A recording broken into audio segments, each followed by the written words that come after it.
السلام علیکم ناظرین، آج کے ویلاگ میں خوش آمدید۔ ناظرین، آج دو اہم موضوعات ہیں۔ ایک تو ہے عمران خان کی حکومت کے ساتھ ڈیل کے حوالے سے، کیونکہ ان ایکسپیکٹڈلی عدالت میں کچھ اور چل رہا تھا اور وقفے کے بعد جج کی طرف سے پوچھا گیا کہ کون سے ہاسپٹل میں خان صاحب جانا چاہتے ہیں۔ تو یہ اس پہ بات کریں گے کہ اس کے پیچھے سٹوری کیا ہے۔ یہ تو ہمیں سامنے نظر آ رہا ہے، اس پہ بات کریں گے۔ اور ساتھ ہی افغانستان کا جو ہے کل میں تمام افغانوں کو اسی حوالے سے مبارکباد بھی دیتا ہوں۔ کل افغانستان کا یوم آزادی ہے، جس کو افغان یوم استقلال کہتے ہیں۔ اب میرے خیال میں 1947 سے لے کر یہ پہلی دفعہ ہو رہا ہے کہ پاکستان میں افغانستان کا یوم استقلال جو ہے وہ فارملی منایا نہیں جائے گا۔ اس سے پہلے جو تھے افغان ایمبیسی جو ہے اسی حوالے سے خصوصی تقریبات جو ہے منعقد کرتے، لیکن اس دفعہ یوم استقلال کے بجائے، یعنی یوم آزادی کے بجائے، اس دفعہ جو ہے تقریباً 107واں 107 وہاں جو یوم استقلال تھا، اس کے بجائے افغان ایمبیسی نے اسلام آباد میں 5واں یوم فتح منایا۔ تو انٹرسٹنگ بات یہ ہے کہ پاکستان کے سینئر سیاسی لیڈران جو ہے، جس میں کام پرست لیڈران پاکستان نیشنل اسمبلی یعنی پارلیمنٹ میں جو اپوزیشن لیڈر ہے محمود خان اچکزئی صاحب بھی گئے تھے، مولانا فضل الرحمان صاحب بھی گئے تھے، سراج الحق صاحب بھی گئے تھے، اور دیگر اہم سیاسی اور سماجی شخصیات نے اس میں شرکت کی۔ لیکن اور وہاں پہ جو تقاریر ہوئی اس میں طالبان کی حکومت کے بارے میں اور ان کے انتظام کے بارے میں باتیں کی گئی، لیکن کسی نے یہ سوال نہیں پوچھا کہ اگر 107 سال سے، مطلب یہ ہے کہ 107 ایئر سے لے کر کبھی بھی جو ہے، مطلب یہ کہ جب سے پاکستان بنا، اس سے پہلے جب پاکستان نہیں بھی تھا تو جو افغان ایمبیسی ہوا کرتی تھی اس وقت نیو دہلی میں ہوا کرتی تھی، اس میں بھی یہ منایا جاتا تھا۔ اس دفعہ جو ہے وہ منایا نہیں گیا۔ تو اسی حوالے سے بات کریں گے۔ دونوں جو موضوعات ہیں انتہائی اہم ہے۔ اس میں ہم یہ بات بھی کریں گے کہ 5 سال میں افغان طالبان نے حاصل کیا ہے، اور کل پاکستان کے جو پختون قوم پرست رہنما اور مذہبی رہنما ہے، کیا ان کو پتہ تھا کہ افغان کی جو طالبان کی جو طرز حکومت ہے وہ انڈورس کر رہے ہیں اس کو؟ یہی سوالات اٹھتے ہیں۔ اور دوسرا سوال جو عام ہے وہ یہ ہے کہ کسی نے پوچھا کہ افغانستان کی جو اصل یوم آزادی ہے وہ تو کل یعنی 19 اگست کو ہوتی ہے، تو اس کو کیوں نہیں منایا جا رہا ہے؟ یہ دو اہم موضوعات ہیں، اسی حوالے سے ہم بات کریں گے۔ پہلی بات تو یہ ہے کہ آج سپریم کورٹ میں عمران خان بانی پی ٹی آئی کا کیس چل رہا تھا۔ کیس اسی حوالے سے تھا، اس کے جو وکیل ہے بنڈاری صاحب اور دیگر جو ہے،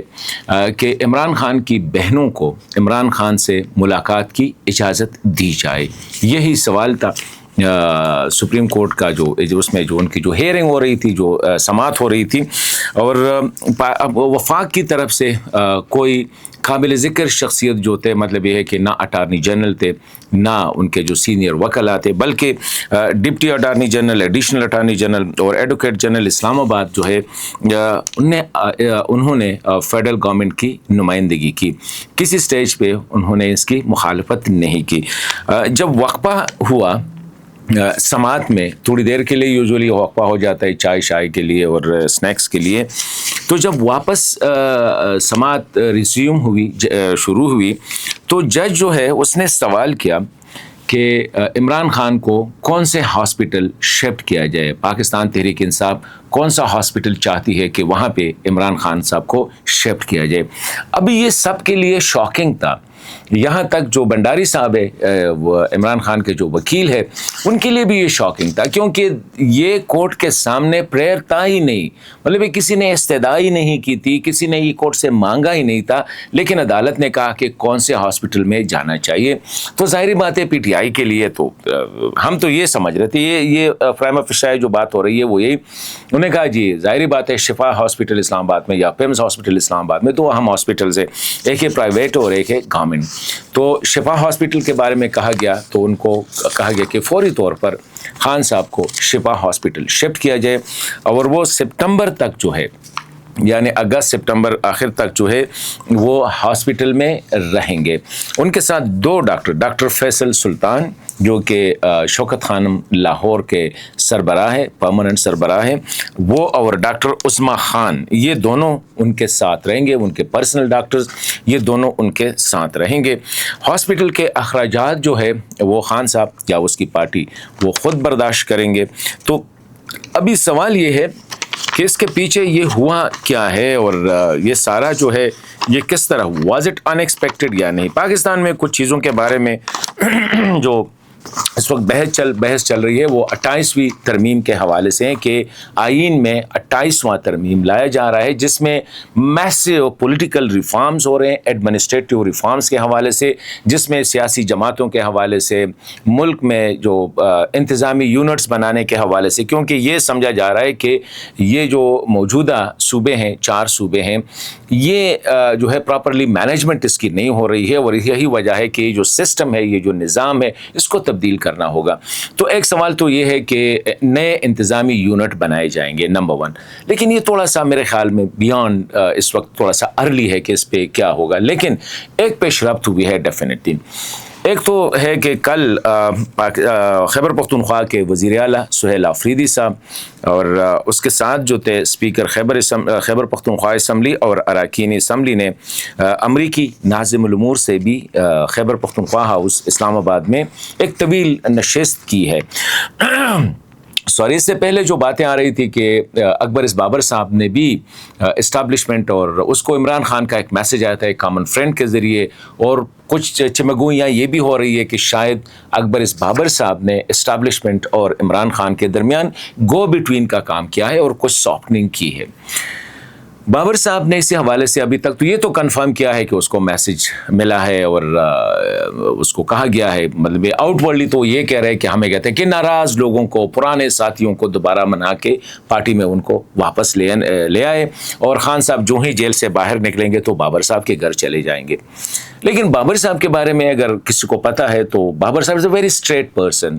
اسٹریٹ فارورڈ ہے، اور مطلب اصول پسند آدمی ہے، عہدوں کے لالچی بالکل نہیں ہے. کیونکہ اس وقت بہت پہلے اس کو خزدار یونیورسٹی کی وائس چانسلرشپ،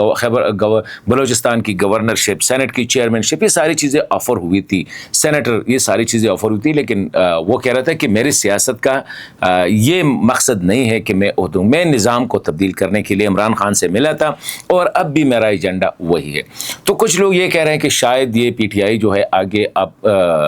جو ہے بانی جو ہے اس کا دوسرا بندہ جو تھا خان صاحب کے ساتھ وہ بابر صاحب تھے، تو شاید وہ بابر صاحب کے حوالے کیے جا رہے ہیں. اور بابر صاحب کو بھی اگر اس کا ایجنڈا دیکھیں تو بابر صاحب کا ایجنڈا بھی یہی ہے کہ میسو پولیٹیکل ریفارمز ہونی چاہیے، اور لوگوں کو جو ہے ریلیف ملنا چاہیے، بجلی میں، گیس میں، پیٹرول میں، ساری چیزوں میں لوگوں کے ساتھ کمیونیکیٹ کرنا چاہیے، ڈائریکٹ کمیونیکیٹ کرنا چاہیے، پارٹیسپیٹری اپروچ ہونی چاہیے، میسو ایجوکیشنل ریفارمز ہونی چاہیے، میسو ہیلتھ سیکٹر ریفارمز ہونے چاہیے، لینڈ ریفارم ہونے چاہیے. اس کا ایجنڈا تقریباً یہی ہے، اور اس پہ وہ بالکل کلیئر ہے. سول ملٹری اسٹیبلشمنٹ کے حوالے سے بھی وہ کافی کلیئر ہے، ان کو پتہ ہے کہ ملٹری کے ڈومین کیا ہے، سول کی ڈومین کیا ہے، اور کس طرح جو ہے اس کا ایک مشہور ایک جگہ کا ایک دفعہ ہم بیٹھے تھے تو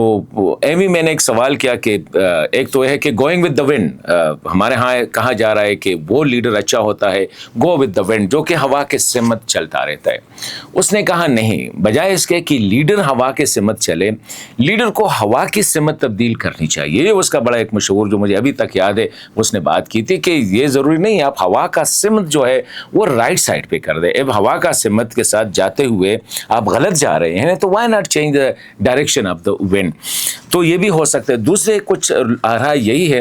کہ 28ویں ترمیم جو ہے ابھی اسمبلی ان سیشن ہے، ہو سکتا ہے کہ اس میں 28ویں ترمیم کو پیش کیا جائے گا، اس کے بعد وہ کمیٹی میں جائے گا، اس پہ ڈسکشن ہوگی، کیونکہ اس میں میسو ریفارمز ہونے چاہیے. ایڈمنسٹریٹو یونٹ خیبر پختونخوا کو 4 صوبوں میں تقسیم کرنا، پنجاب کو 5 میں تقسیم کرنا، بلوچستان کو 2 میں کرنا ہے، سندھ کو 4 میں کرنا ہے. یہ ایک آئیڈیا ہے. کچھ فیڈرل ایریاز کریٹ کرنا ہے، اس طرح اسلام آباد فیڈرل ایریا ہے، تو گوادر فیڈرل ایریا ہے، کراچی فیڈرل ایریا ہے، کچھ اور ہو سکتے، کچھ ہمارے جو ہے اٹیچڈ ایریا ہے، گلگت بلتستان ہے، کشمیر وغیرہ ہے. تو اسی حوالے سے بھی بات ہو رہی تھی، لیکن میرے خیال میں یہ تھوڑا سا لیٹر آن ہو سکتا ہے، کیونکہ ابھی جو بات ہو رہی ہے لوکل گورنمنٹ کی، آزاد ذلی حکومتیں قائم کرنا اور ان کو فائنانشیل ایڈمنسٹریٹو اٹانومی دینا، یہ بنیادی چیز ہوتی ہے۔ جس طرح این ایف سی ہے، این ایف سی جو 18ویں ترمیم میں پروونشل فائنانس کمیشن ہے یعنی پی ایف سی، اس ابھی تک جو صوبوں نے گزشتہ 15 سال سے جب سے 18ویں ترمیم پاس ہوئی ہے تو پی ایف سی پہ یعنی پروونشل فائنانس کمیشن پہ کسی صوبے نے کام نہیں کیا ہے، نہ کسی سیاسی جماعت نے۔ ویسے ہم کہہ رہے ہیں 18ویں ترمیم میں صوبوں نے صرف ان شقوں پہ عمل کیا ہے جو ان کے فائدے میں تھے، باقی جو رسپانسبلٹیز تھی کہ یہ جو اختیارات ہیں اس کو صوبوں کے بجائے پھر ضلعوں تک جانا تھا، مطلب یہ مرکز نے اپنے اختیارات صوبوں کو تو دے دیے، لیکن اب صوبوں نے یہ اختیارات فردر ضلعوں کو جو ہے وہ ڈیلیگیٹ کرنے تھے، مطلب یہ کہ دینے تھے، وہ کسی صوبے نے نہیں کیا، بلکہ اس طرح سے لوکل گورنمنٹ الیکشن نہیں کروائے، اور جو کروائے وہ ایسے شام ٹائپ کے الیکشن تھے جس کے پاس کوئی اختیارات نہیں تھے۔ تو اب یہ ہے کہ ہو سکتا ہے کہ 2029 میں جو ابھی جو آئین آئے گا، قانون آئے گا، اس کے مطابق جو ہے 2029 میں آزاد ضلعی حکومتوں کے حوالے سے ایک فریم ورک جو ہے وہ تیار کیا جائے گا،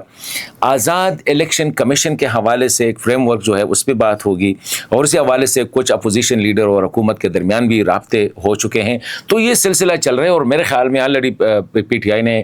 جو بیرسٹر گوہر صاحب نے کہا ہے کہ ابھی کوئی ضرورت ہی نہیں ہے ہمیں پروٹیسٹ کرنے کی۔ تو 27 مارچ کا جو پروٹیسٹ تھا وہ بھی ڈائلیوٹ ہو گیا، کیونکہ ہمارا مقصد تو تھا خان صاحب سے ملاقات کرنے کے لیے، انہیں ملاقات سے زیادہ اس کو ہاسپٹل شفٹ کیا، بھی ہو سکتا ہے کہ ہاسپٹل کے بعد اس کو گھر شفٹ کیا جائے اور کہا جائے گا کہ یہ گھر جو ہے وہ سب جیل قرار دیا جائے گا، تو ادھر ہی رہیں گے۔ ہو سکتا ہے کہ بشرا بی بی بھی ان کے ساتھ جو ہے اسی گھر میں، اس کو بھی اسی ہی گھر میں جو ہے شفٹ کر کے اس کو سب جیل قرار دیا جائے۔